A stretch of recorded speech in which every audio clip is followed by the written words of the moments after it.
అందరికీ నమస్కారం.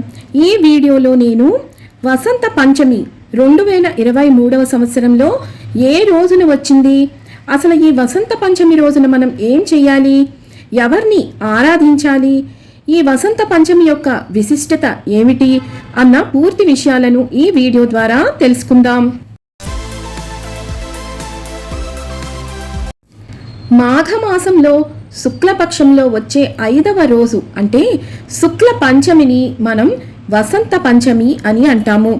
ఈ వసంత పంచమినే శ్రీ పంచమి, మదన పంచమి, సరస్వతీదేవి పుట్టిన దినము అని కూడా పిలుస్తారు. శ్రీ పంచమిని విద్యారంభం దినముగా భావిస్తారు. అందుకే ఈ రోజున పిల్లలకు అక్షరాభ్యాసం చేయిస్తారు.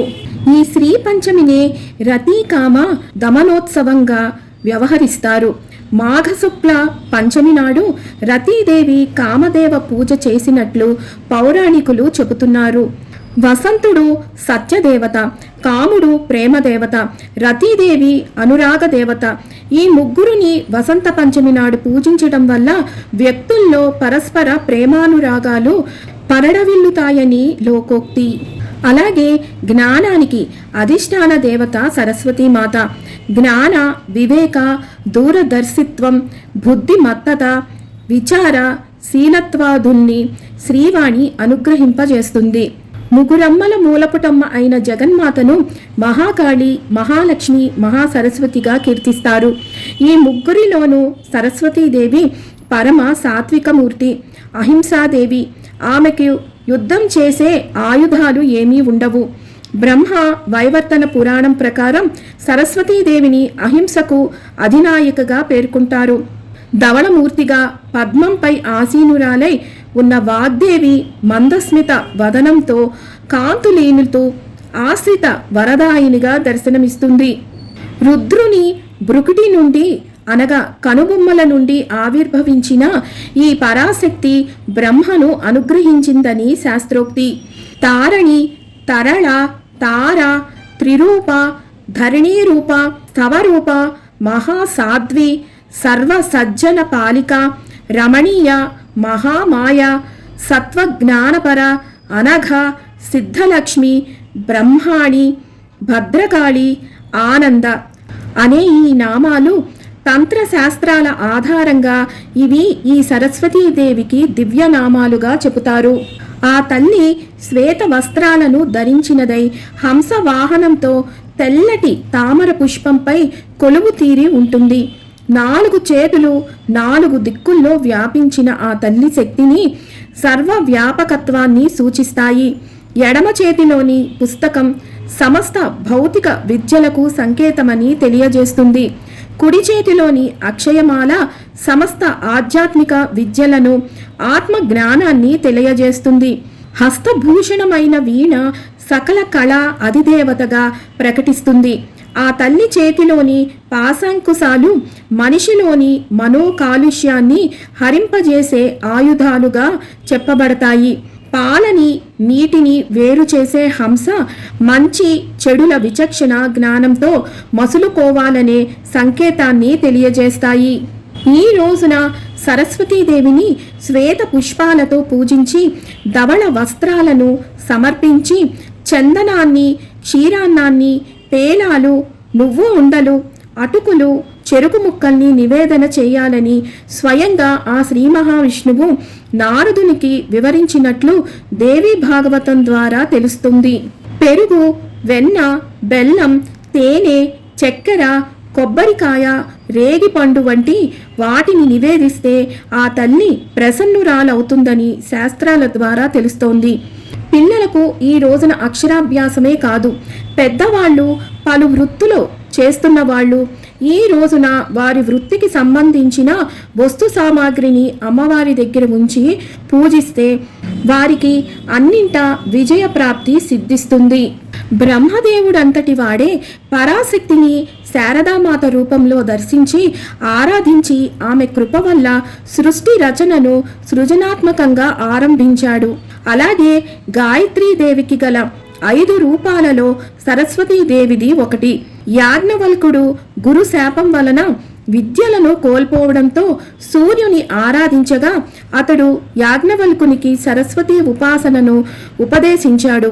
సరస్వతీదేవి కృప వలన స్మృతి శక్తిని తిరిగి సంపాదించుకొని మహా విద్వాంసుడు అయ్యాడు. అలాగే వాల్మీకి సరస్వతీదేవిని ఉపాసించి శ్రీమద్ రామాయణ రచనను చేశాడని పురాణాలు చెబుతున్నాయి. అంతేకాదు వ్యాసమునీంద్రుడు కూడా సరస్వతీదేవి అనుగ్రహం వల్లనే వేద విభజన గావించి పురాణాలను ఆవిష్కరించాడని, మహాభారత, భాగవత, బ్రహ్మసూత్రాది రచనలు చేసి భారతీయ సనాతన ధర్మ వ్యవస్థకు మూలపురుషుడిగా నిలిచాడని ప్రతీతి. తెలుగులో భాగవతాన్ని రచించిన పోతన మహాశయుడు సరస్వతీదేవి అనుగ్రహం పొందడమే కాక ఆ గ్రంథాన్ని నరులు ఎవ్వరికీ కూడా అంకితం ఇవ్వనని, తన పొట్టకోటి కోసం చూసుకోనని వాగ్దానం చేసిన గొప్ప వ్యక్తి పోతన. ఇంత దివ్యమైన రోజు కాబట్టి పిల్లలకు నామకరణం, అక్షరాభ్యాసాన్ని జరిపిస్తారు.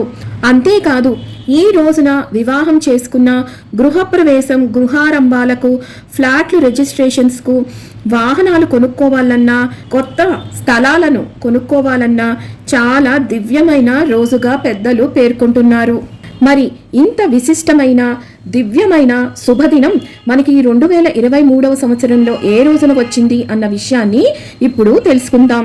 స్వస్తి శ్రీ శుభకృత్ నామ సంవత్సరం, ఉత్తరాయణం, శిశిర ఋతువు, మాఘమాసం, శుక్లపక్షం, పంచమి తిథి ప్రారంభం 25 జనవరి 2023 బుధవారం సాయంత్రం 6:29 ప్రారంభమై 26 జనవరి 2023 గురువారం రోజున సాయంత్రం 4:46 వరకు ఈ తిథి ఉన్నదండి.